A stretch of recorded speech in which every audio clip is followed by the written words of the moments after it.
Veamos cómo es el diseño y la implementación de un sistema operativo. Para eso vemos cómo es el diseño y la implementación, cómo se estructuran los sistemas operativos y cómo se construye y cómo arranca un sistema operativo y cómo se puede depurar un sistema operativo, que en algunos casos es bastante útil. Vamos a ver diferentes estrategias para el diseño de sistemas operativos. Por ejemplo, las monolíticas, los que son en capas, orientados en capas, microkernel, modulares o aquellas que son de manera híbrida, que combina todas estas estrategias.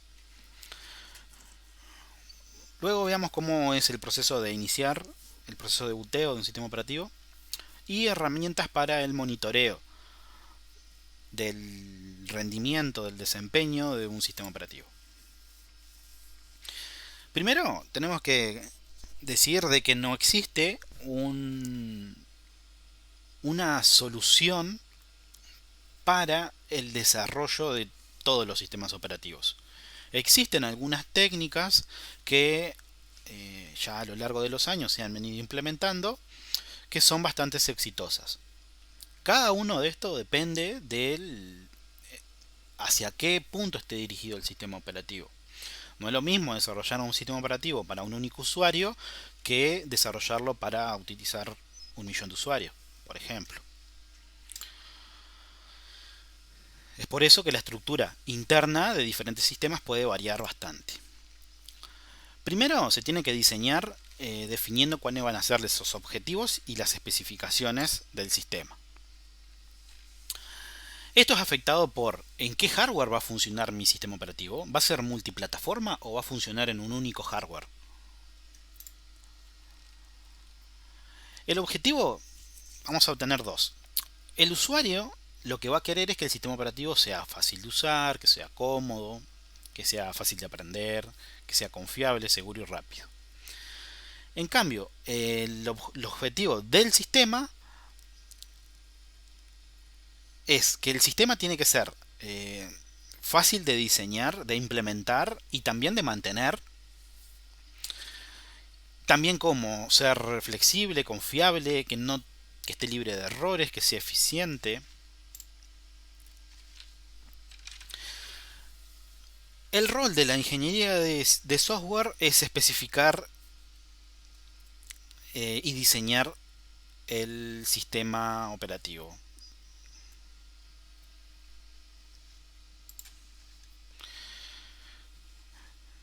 Tenemos que definir políticas y mecanismos. Una política sería ¿qué se necesita hacer? Como por ejemplo generar interrupciones cada 100 segundos. Y el mecanismo sería el cómo se van a hacer. En ese ejemplo, cómo se van a generar esas interrupciones cada 100 segundos. Por ejemplo, a través de un timer, de un temporizador. Un principio importante a la hora del diseño es separar estas políticas del mecanismo. Esto me permite que tenga una mayor flexibilidad. Si en algún momento se llega a cambiar alguna decisión de una política, es fácil realizar ese cambio.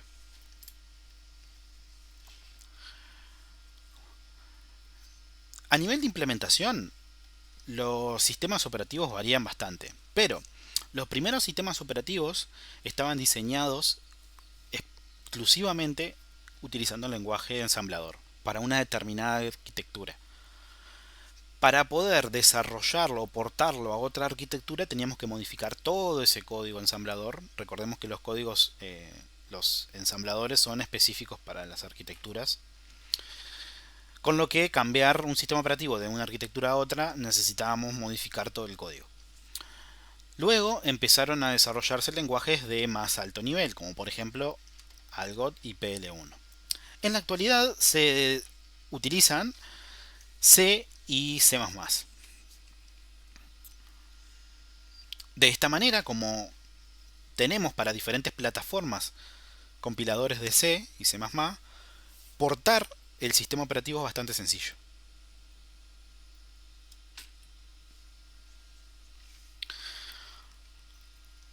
En la realidad, actualmente se suelen utilizar varios lenguajes de programación. Por ejemplo, para, para servicios críticos, por ejemplo, el acceso a un dispositivo entrada-salida, se suele hacer a bajo nivel, a nivel de ensamblador. El código principal se desarrolla en C y los programas del sistema se pueden desarrollar en C, C++, en algún lenguaje de scripting como Perl, Python o Shell Script.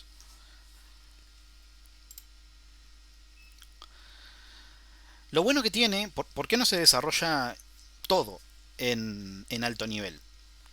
Porque en los lenguajes de alto nivel son fáciles de programar, es fácil de exportar de un hardware a otro, si existe el compilador correspondiente, pero son más lentos. Recordemos que el proceso es que de traducción es, yo tengo un código en alto nivel, el compilador me lo traduce a bajo nivel y a código máquina.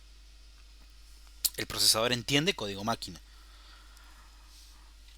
Entonces, si desarrollo, es mucho más rápido desarrollar código máquina que desarrollar código de alto nivel que se tenga que convertir a código de bajo nivel y de lenguaje máquina.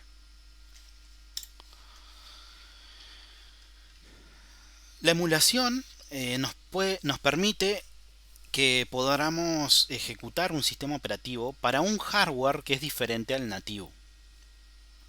Esto es bastante interesante, principalmente con las aplicaciones legadas, aplicaciones antiguas, aplicaciones que no tienen soporte para, para un determinado sistema, para un determinado hardware. Utilizando la emulación podemos ejecutar esa aplicación para el hardware que no fue originalmente pensado para ejecutarse. Como por ejemplo, ejecutar un sistema operativo de los 90 en el último procesador que haya salido al mercado. De manera nativa no lo vamos a poder ejecutar a ese sistema operativo. Pero si lo emulamos, lo vamos a poder utilizar. Incluso vamos a poder aprovechar el hardware actual con todas las prestaciones que nos llega a brindar.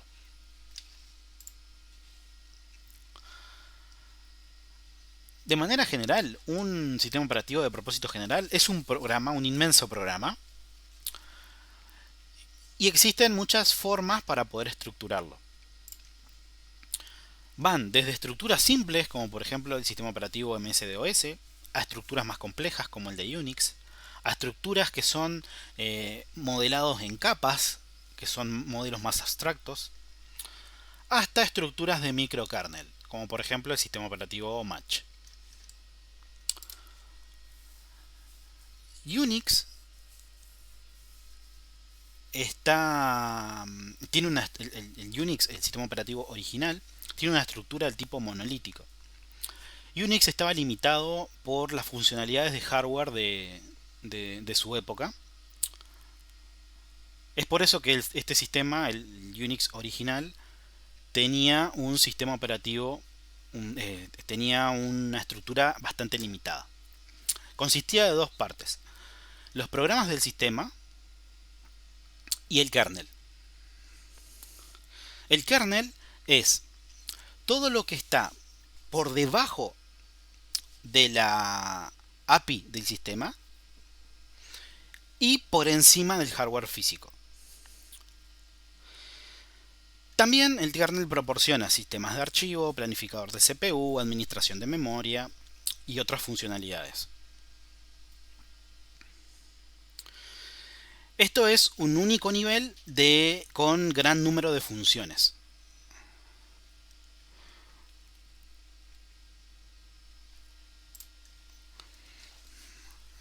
La estructura tradicional de un sistema Unix es complejo, pero no con suficientes capas. Entonces tenemos el kernel, que provee las syscall para los usuarios, las interfaces para los usuarios, para que se puedan comunicar con los diferentes dispositivos de hardware.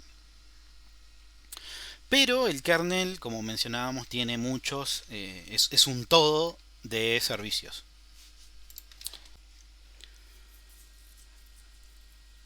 Linux, en cambio, opta por un diseño monolítico también, y le agrega una cota de modularidad.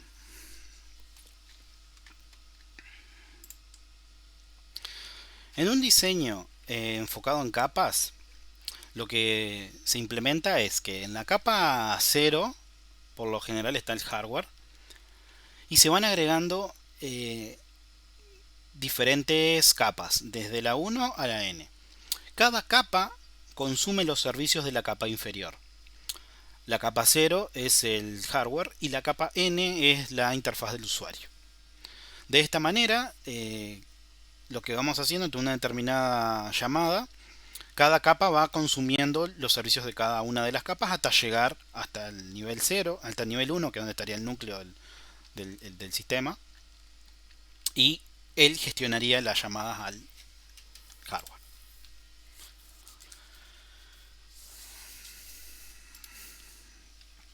En estructura de microkernel, lo que se busca es que solamente en el kernel se ejecuten servicios muy básicos y todos los demás trasladarlo al modo usuario.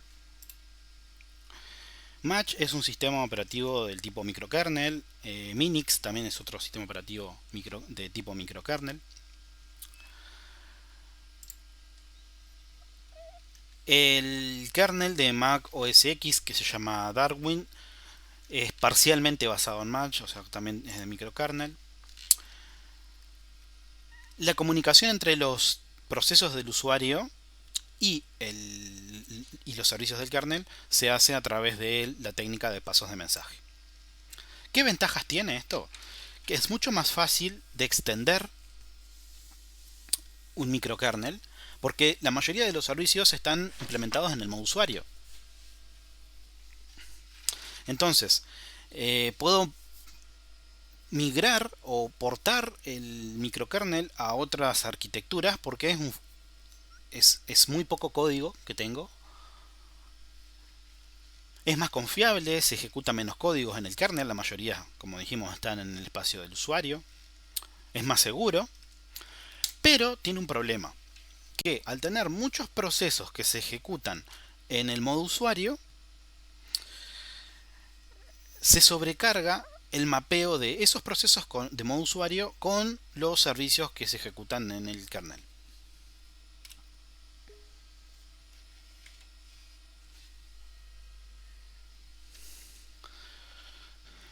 Veamos cómo sería la estructura. Tendríamos el hardware. Sobre el hardware se ejecuta el microkernel, que tiene servicios básicos como la intercomunicación de procesos, administración de memoria y programación del CPU. Los demás servicios, como por ejemplo aplicaciones de programas, el sistema de archivo, los drivers de los distintos dispositivos, se ejecutan en el espacio del usuario. Para comunicarse un proceso del modo usuario con otro proceso del modo usuario, implementa la técnica de pasos de mensajes. Esos mensajes son gestionados por el microkernel.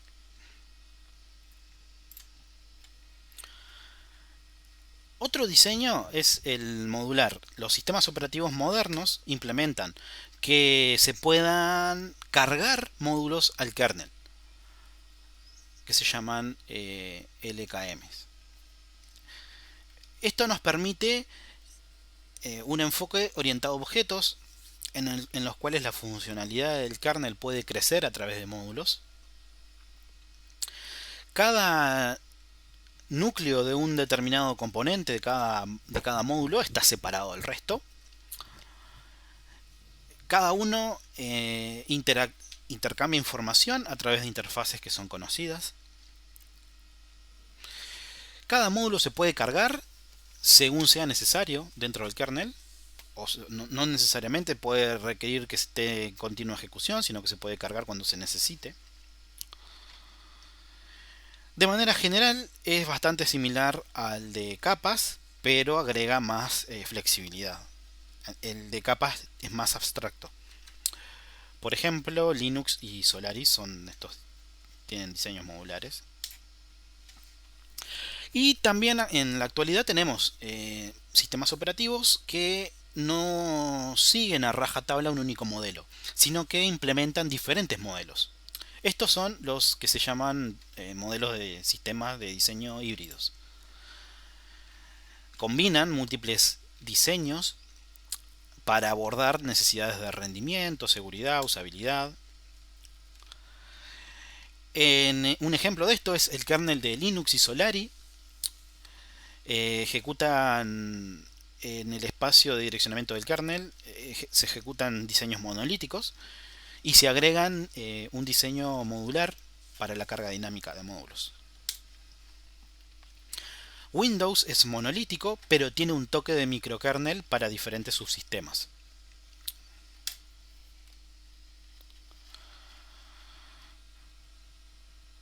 En el caso de Apple, el Mac OS X implementa un diseño por capas, con una interfaz de usuario y un entorno de desarrollo. Veamos un ejemplo de cómo sería en Match un microkernel. Tenemos el microkernel, los diferentes módulos y las aplicaciones que interactúan. Bien, acá tenemos lo mismo, el microkernel con los servicios básicos y los demás servicios ejecutándose en el espacio de usuario, brindándole servicio a las aplicaciones.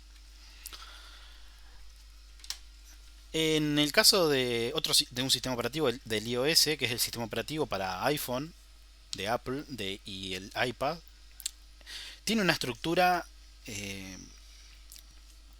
basado en Mac OS X, pero se le agregan ciertas funcionalidades.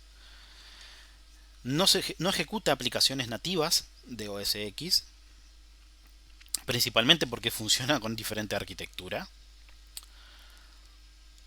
Se agrega una API para el desarrollo de aplicaciones. Se agrega una capa para la gestión de gráficos, de audio y de video. Otra capa para los servicios de cloud computing, base de datos. Y el núcleo del sistema está basado en el kernel de Mac OS X.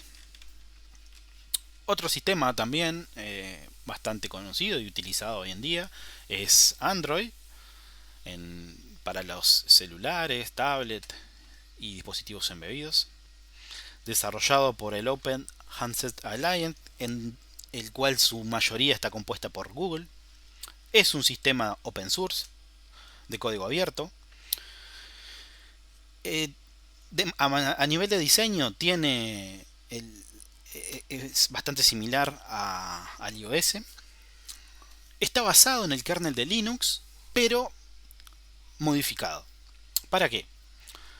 Primero, para la administración de procesos de memoria y de dispositivos. Y segundo, agrega la administración de energía. Por lo general, estos dispositivos en donde funciona Android operan con una batería. Entonces se optimiza ese módulo para el uso de esa batería. No tienen una fuente de alimentación constante. Tiene un entorno de ejecución en donde se incluyen diferentes librerías básicas y una máquina virtual que se llama Dalvik. Esta máquina virtual ejecuta aplicaciones desarrolladas en Java y le agrega como plus la API de Android. Estas aplicaciones, un archivo .class compilado para el Java, que se llama bytecode, este sería el módulo, el código objeto de una aplicación en Java, es el bytecode, que luego se traslada al ejecutable que funciona mediante una máquina virtual. También se incluyen diferentes librerías como framework para la navegación web, llamada WebKit, base de datos, SQLite, multimedia y libc. Acá podemos ver el conjunto, la arquitectura de Android. Hardware, el kernel de Linux modificado con el framework de Android y los diferentes servicios para la gestión de energía. ¿Cómo se construye y cómo inicia un sistema operativo? Un sistema operativo primero es diseñado para ejecutarse en un determinado sistema con múltiples variedad de periféricos, no para un único periférico, sino que un sistema puede ejecutar para una variedad de fabricantes del mismo periférico. Por lo general, el sistema operativo ya está instalado en la computadora cuando uno la compra, pero se puede construir o se puede instalar otro sistema operativo, siempre y cuando ese sistema esté soportado por la arquitectura del equipo adquirido. Si se genera un sistema operativo desde el código fuente, desde cero, lo primero que se hace es escribe el código fuente del sistema operativo. Se configura el sistema operativo para el sistema en donde se va a ejecutar. Por ejemplo, si yo lo estoy compilando en C, bueno, voy a compilarlo para cierta arquitectura de 32, de 64 bits, ARM, MIPS. Compilo el sistema operativo para esa arquitectura, lo instalo en esa arquitectura y luego inicio el equipo con ese nuevo sistema. En el caso de Linux, por ejemplo, los pasos podrían ser descargar el código fuente del sitio oficial, configurar el kernel mediante la aplicación Make, compilar el kernel generando los binarios del kernel, compilar los módulos del kernel, instalar los módulos en el binario generado e instalar el nuevo kernel en el sistema mediante la aplicación Make con el argumento install. Cuando un equipo se energiza, cuando apretamos el botón de encendido de un computador, primero ocurre lo que se llama el proceso POST, Power on Self Test, en donde el equipo comprueba todo el hardware que tiene conectado. De esa manera determina si está todo ok, si la memoria funciona bien, si el procesador está operativo, si recibe la alimentación que tiene que recibir. Se pasa a la carga del sistema operativo. De manera general, la ejecución comienza a partir de una dirección de memoria fija. Cada sistema operativo debe estar disponible para el hardware en donde se va a iniciar. No podemos iniciar un sistema desde el inicio en una arquitectura para la cual no fue diseñado o no fue compilado. Es por eso que, dependiendo de la arquitectura, de manera general existe una pequeña utilidad que se llaman los gestores de bootstrap o de arranque, BIOS, que es almacenada en una memoria ROM o en una EEPROM, la cual se encarga de ubicar el kernel y cargarlo en memoria para iniciarlo. Todo eso lo hacen estas aplicaciones. Esta aplicación que pueda estar cargada en una ROM o en una EEPROM. Algunas veces este proceso tiene dos etapas. Uno es ubicar un sector de buteo especificado por un código en la ROM, en una ROM o en una EEPROM, que carga un gestor de arranque que está en un disco. Los sistemas modernos ya están sustituyendo este programa BIOS con otro que se llama UEFI.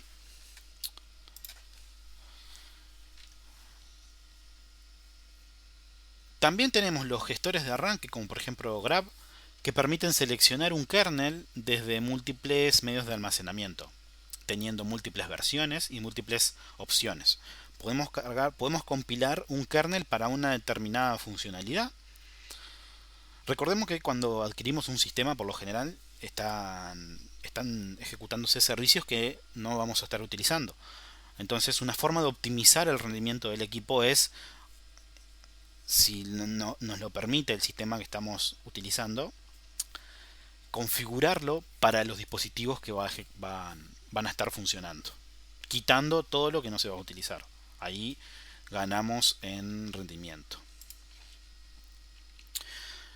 El gestor de arranque lo que hace es que, bueno, él toma el kernel de diferentes medios de almacenamiento con diferentes configuraciones, por ejemplo, pero también prepara el hardware para expandirse, prepara el kernel para expandirse en el hardware donde se está ejecutando. El kernel se ejecuta y el sistema comienza a ejecutarse. La mayoría de gestores de arranque permiten diferentes estados de booteo. También el sistema operativo se tiene que poder depurar. La depuración es un proceso en el cual buscamos y solucionamos errores o bugs. También se puede utilizar para realizar un tuning en la performance del equipo, del sistema. De manera general, los sistemas operativos generan archivos de logs. Estos archivos de logs o archivos de registros contienen información de los errores. Cuando una aplicación falla, el sistema podría estar configurado o podría tener soporte para generar un archivo de core dump, que es un archivo en el cual se captura toda la información que tiene un determinado proceso en memoria, se almacena en el disco. Cuando un sistema operativo falla, también puede ocurrir lo mismo, se puede generar un crash dump, en donde se captura la información del kernel que se está ejecutando en memoria. O sea, todo lo que estaba haciendo el kernel en memoria se almacena en un archivo para que después el administrador de ese equipo pueda analizarlo y encontrar los errores. ¿Qué le pasó al equipo justo en el momento en que falló? ¿Qué estaba realizando el equipo? ¿Fue por un acceso de memoria incorrecto? ¿Fue por un dispositivo entrada-salida que generó un overflow? ¿Un desbordamiento de pila? También, quitando esos errores, podemos utilizar la depuración para mejorar el rendimiento del sistema.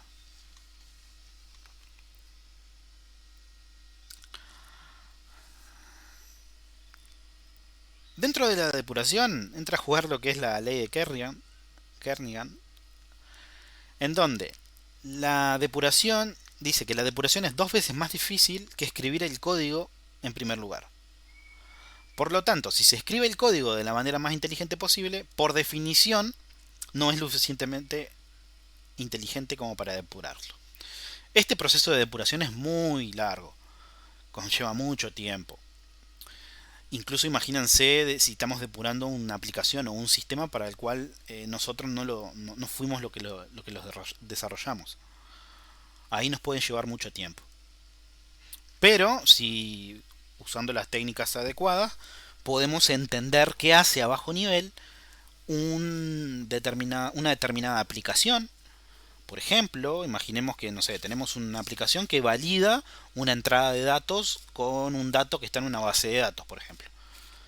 Bueno, si la analizamos, la depuramos a bajo nivel, podemos obtener de dónde se saca la base de datos, cuál es el dato que se saca originalmente, para compararlo, etcétera. Recordemos que un programa es una secuencia lógica ordenada de instrucciones. ¿Qué significa eso? Que yo puedo ver el código de cada programa. Puedo estar un tiempo para entender el código, pero lo puedo analizar.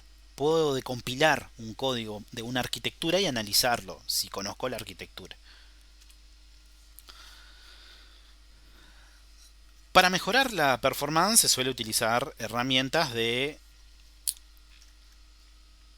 que nos provee el sistema operativo. Como por ejemplo, bueno, de esta manera elimino cuellos de botella, El sistema operativo puede proporcionar estos medios para generar gráficas,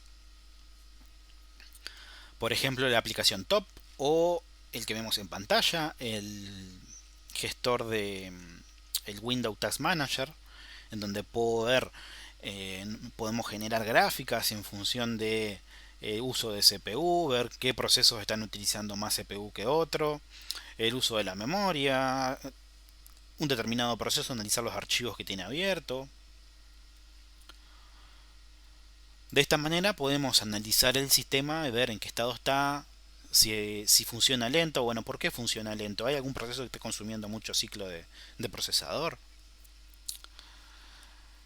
Otra etapa que los sistemas deberían de proporcionar es el tracing o el rastreo, en donde recopilamos información para un evento específico. Algunas de estas herramientas pueden ser en ambientes Unix, Strace, que es para rastrear las syscall que van siendo llamadas por un proceso, GDB, que es un depurador a bajo nivel, TCP/DAM, por ejemplo, que recompila información de paquetes de red. Acá podemos ver otra aplicación para Windows, que es Process Monitor. Esta la vamos a utilizar en el curso, en donde nosotros podemos monitorear un determinado proceso y ver qué claves en el registro se utilizan, qué archivos se abren, qué archivos se cierran en un determinado momento. De esta manera podemos analizar un determinado archivo y ver por qué ante una determinada entrada o en un determinado momento de ejecución hace algo.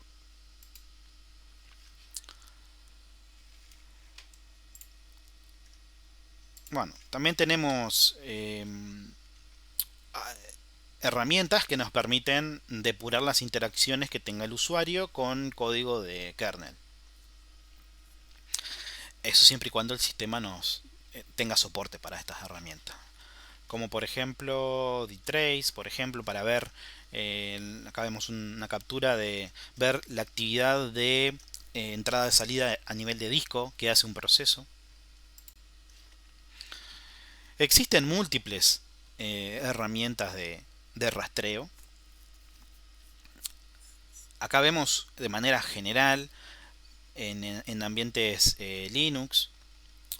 Por ejemplo, si queremos ver eh, rastrear desde memoria, tenemos estas aplicaciones. Del planificador tenemos estas aplicaciones, de la red, del sistema de archivo, las aplicaciones, servicios. Para Windows también tenemos SoftICE, también, que es una utilidad que nos permite cargar la aplicación en el kernel y depurar el sistema operativo, analizar qué instrucciones se están generando a bajo nivel, qué instrucciones ejecuta el procesador a bajo nivel para, para un determinado proceso. Es una herramienta muy potente porque nos permite debuguear el sistema operativo. Tengamos en cuenta que los sistemas operativos actuales son muy complejos. Tenemos que conocerlo muy bien para poder utilizar estas herramientas. Si no, lo único que vamos a hacer es ver información que no la podemos utilizar, no la podemos clasificar para poder generar algún reporte de interés.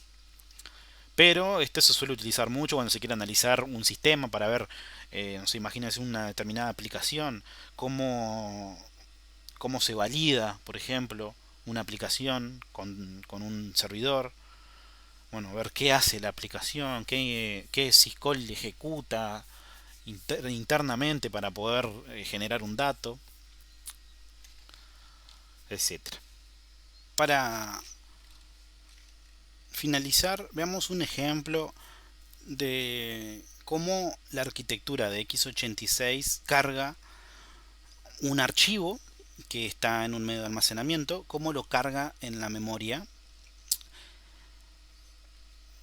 Comentamos de que se ejecuta el proceso post del equipo y luego mencionamos de que la BIOS o el UEFI se encargaba, dependiendo esto siempre hablando de la arquitectura de Intel x86, de cargar el kernel que está en un archivo en el disco. Bueno, en el caso de la arquitectura de x86, lo que hace la BIOS es toma el sector 0 de un disco, esto lo vamos a ver más en profundidad cuando veamos dispositivos. Ese sector tiene un nombre, se llama MBR, y lo que hace es toma los primeros 512 bytes y se fija en los bytes 510 y 511 la existencia de una firma. La firma es identificar en el byte 510 la secuencia hexadecimal 55 y en el byte 511 la secuencia hexadecimal 0xa. Si se detectan, se toman esos bytes y se detecta la firma, lo que se hace es se carga en la memoria, la BIOS carga en la memoria los 512 bytes de ese sector y comienza a ejecutar, comienza a procesar los datos que están ahí cargados como si fueran instrucciones del CPU. Veamos un ejemplo de un archivo en donde se ve esta secuencia. Acá podemos ver, este es un archivo binario que está abierto mediante un editor hexadecimal que nos permite ver los diferentes bytes que tiene el archivo. Si prestamos atención en la posición 510 y 511 podemos ver la firma. Entonces, cuando la BIOS detecta esta firma, lo que hace es toma todos estos 512 bytes, los carga en la memoria principal y empieza a procesar cada una de las instrucciones que están. Interpreta como si fueran instrucciones cada una de estos datos, de estos bytes.